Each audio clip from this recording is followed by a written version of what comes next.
Hello friends, M gardening में आप सभी का स्वागत है और मैं अजीत आ गया हूँ आप सभी के पास एक नए इन्फॉर्मेटिव वीडियो के साथ। दोस्तों, आज हम बात करेंगे सिंगोनियम के बारे में। सिंगोनियम एक ऐसा प्लांट होता है जो कि काफ़ी हार्डी होता है और ये बहुत बढ़िया इंडोर प्लांट होने के साथ साथ ये आपके घर के एयर को प्यूरीफाई करता है। आज हम जानेंगे इसके A to Z इन्फॉर्मेशन के बारे में, इसकी प्रोपागेशन, फर्टिलाइजर कैसा होना चाहिए, वाटरिंग कैसे करना होता है। तो चलिए इस प्लांट के बारे में जान लेते हैं। सिंगोनियम ट्रॉपिकल प्लांट्स होते हैं और वुडी वाइन्स होते हैं और ये इनके ब्यूटीफुल ऑर्नामेंटल फॉलिएज की वजह से जाने जाते हैं।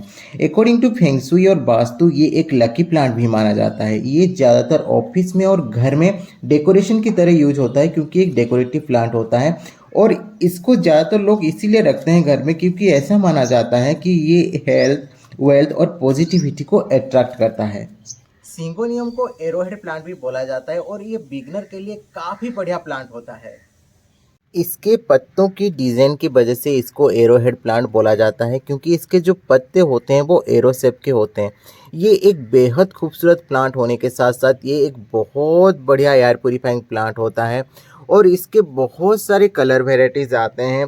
इसके अकॉर्डिंग टू इसके साइजेस और कलर की वजह से ये बहुत सारे वेराइटीज़ में पाया जाता है। जैसे कि आप यहाँ पे देख सकते हैं इसके पत्तों में थोड़ी सी पिंक कलर की वेरिएशन है, लेकिन अगर यहाँ पे आप देखेंगे तो इसके जो पत्ते हैं बिल्कुल पिंक कलर के हैं और इधर आप देखेंगे तो इसके पत्तों में थोड़ा व्हाइट कलर का वेरिएशन है।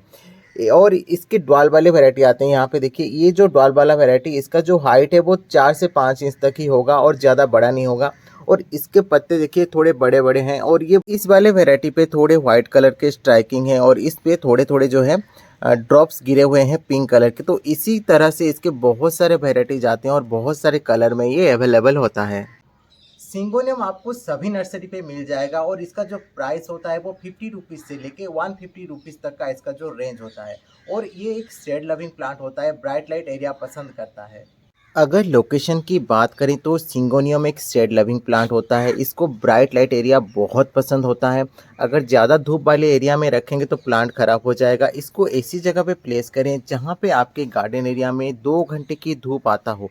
आप इसको बहुत अच्छी तरह से इंडोर में भी ग्रो कर सकते हैं। अगर आउटडोर में रखते हैं तो ज़्यादा धूप हो जाने पर इसको आप शिफ्ट कर सकते हैं। जैसे कि 35 डिग्री टेम्परेचर से ज़्यादा हो जाता है तो इसके जो पत्ते होते हैं इस तरह से इसमें आपको पत्ते जले हुए देखने को मिलेंगे या फिर इस तरह से येलो पैचेस आपको देखने को मिलेगा। ये ज़्यादा धूप होने की वजह से ऐसा होता है। तो ये एक शेड लविंग प्लांट होता है।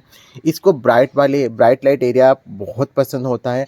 अगर आप इसको इंडोर ग्रो कर रहे हैं तो बेशक इसको इंडोर ग्रो कीजिए, लेकिन हफ्ते में एक बार इस प्लांट को आप ज़रूर लाके बाहर रखें और वो भी इवनिंग के टाइम निकालें। इवनिंग के टाइम में निकालने से क्या होता है, इसके ऊपर डायरेक्ट सनलाइट नहीं गिरता हो और ऐसी जगह पे प्लेस करें जहाँ पे इसके ऊपर ब्राइट लाइट गिरता हो। ज़्यादा धूप वाले एरिया में ना रखें और इवनिंग के वक्त ही निकालें ताकि आपका जो प्लांट है वो बहुत अच्छी तरह से सर्वाइव कर जाएगा।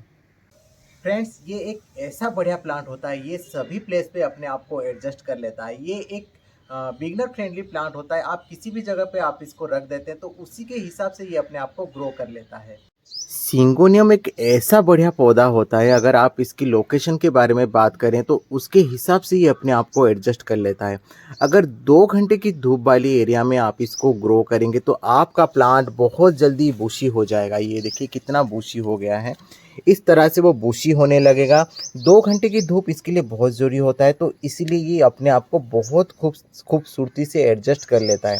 अगर आप इसको अपने लिविंग रूम में रखते हैं तो जहाँ पे ब्राइट लाइट आता हो तो इसके क्या होगा, इसका जो स्टेम है वो थोड़ा लंबा होने लगेगा इस तरह से और जो पत्तों में डिफरेंस थोड़ा थोड़ा जो है गैप देखने को आपको मिलेगा और ये प्लांट जो है थोड़ा लंबा होने लगेगा, यानी वाइन की जैसे लगने लगेगा।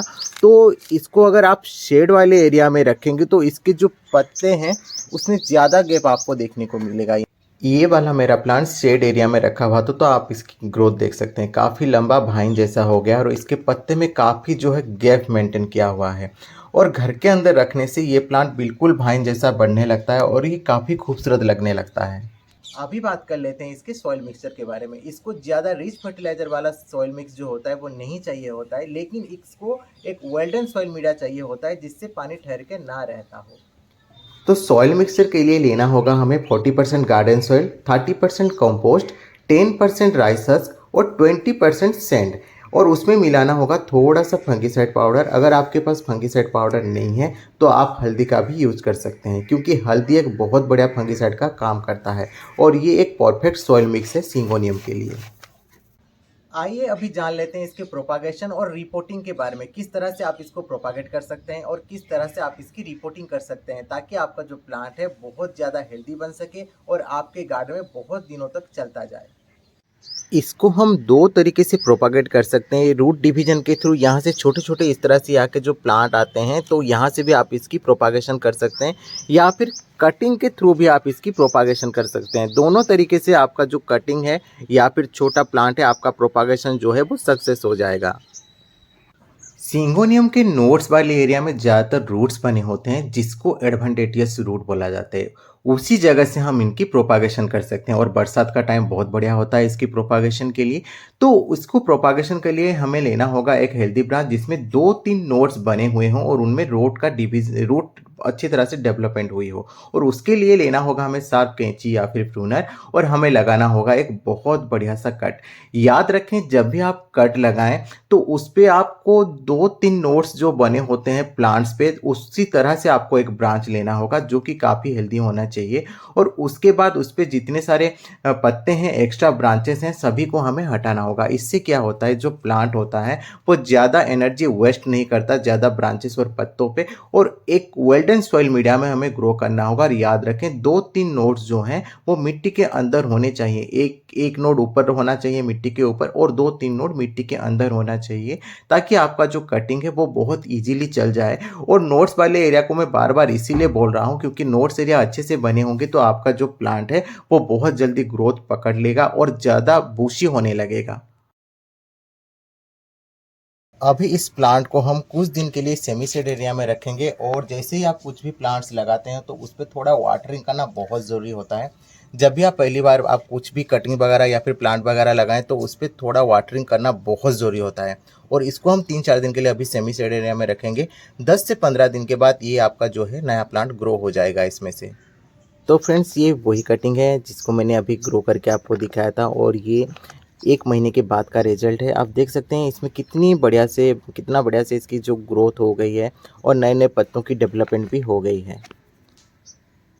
कटिंग चल जाने के बाद इसकी रिपोर्टिंग बहुत ज़रूरी होती है, और उसके लिए मैंने यहाँ पे लिया है एक 8 इंच का पॉट जिसमें बहुत अच्छी तरह से ड्रेनेज वेल बने हुए हैं, और उसको मैंने ढक लिया है थोड़ा सा सूखे पत्ते और ब्रांचेस से। और अभी हम थोड़ा इसके ऊपर मिट्टी को भर देंगे, और उसके बाद हम इसकी रिपोर्टिंग करेंगे।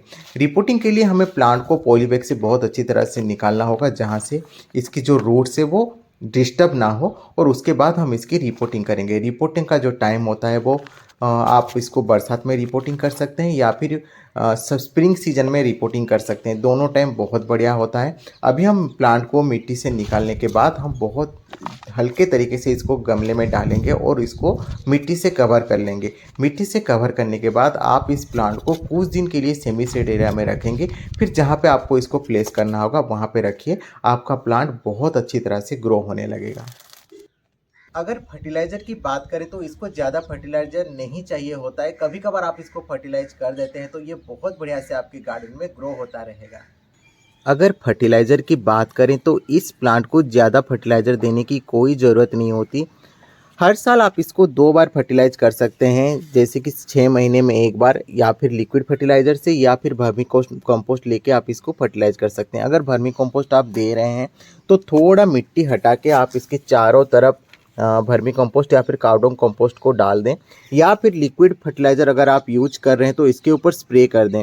ज़्यादा फर्टिलाइज़र देने की इसको कोई ज़रूरत नहीं होती, ये बहुत ईजिली चल जाता है। आप जब इसको रिपोर्टिंग करते हैं तो जो खाद वगैरह इस पर दिया होगा उसी से ये काम चला लेता है, और बहुत बढ़िया से आपके गार्डन में ये चल जाता है।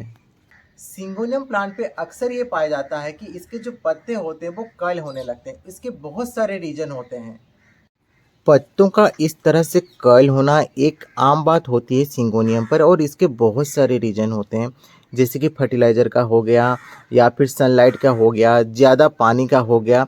बहुत सारे जो रीज़न होते हैं इसके पत्ते कर्ल होने का, और ये एक सिंपल प्रॉब्लम होती है, और इसको बहुत आसान तरीके से आप इसको ठीक कर सकते हैं।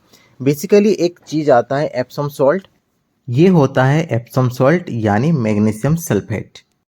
तो एप्सम सॉल्ट के लिक्विड को आप इसके ऊपर स्प्रे करें, क्योंकि एप्सम सॉल्ट एक ऐसा चीज़ होता है जिसके हरियाली बनी रहती है, यानी पत्तों की जो ग्रीननेस होती है ये वो बरकरार रखता है एप्सम सॉल्ट। तो एप्सम सॉल्ट का जो लिक्विड सॉल्यूशन बना के आप इसके ऊपर स्प्रे करें तो आपका जो लीफ कर्ल वाला प्रॉब्लम है वो बहुत जल्दी ठीक हो जाएगा।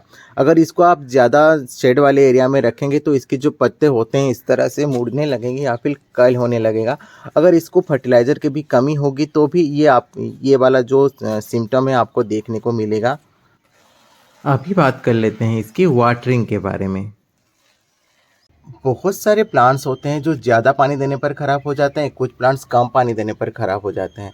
लेकिन जैसे कि मैंने आपको बताया ये एक बिगनर फ्रेंडली प्लांट होता है, तो अगर आप इस पे वाटरिंग कर रहे हैं और कभी-कभार आप इस पे ज़्यादा वाटरिंग कर दिया या फिर इस तरह से कभी-कभार आप इस पे कम वाटरिंग कर दिया तो ये प्लांट जो है अपने आप को एडजस्ट कर लेता है। हाँ, अगर ज़्यादा पानी आपने दे दिया है तो 1 या 2 दिन आप रुक जाएँ, फिर उसके बाद अगर मिट्टी इस तरह से गीली हो तब वाटरिंग ना करें। जब इसी ऊपर की मिट्टी पूरा ड्राई हो जाए तब आप इस पे वाटरिंग करेंगे तो ये प्लांट बहुत बढ़िया से चलेगा। ये एक इतना सुंदर प्लांट होता है, ये जो बिगनर्स होते हैं या फिर गार्डनर होते हैं उनको ये बहुत सपोर्ट करता है, सपोर्टिव प्लांट होता है। तो दोस्तों अगर आज का वीडियो आप लोगों को अच्छा लगा हो तो लाइक कीजिएगा, लाइक के साथ साथ हाइप भी कीजिएगा और friend don't forget to subscribe, comment भी कीजिएगा, शेयर भी कीजिएगा। Thank you, thanks for watching, bye bye, take care, जय जगन्नाथ फ्रेंड्स।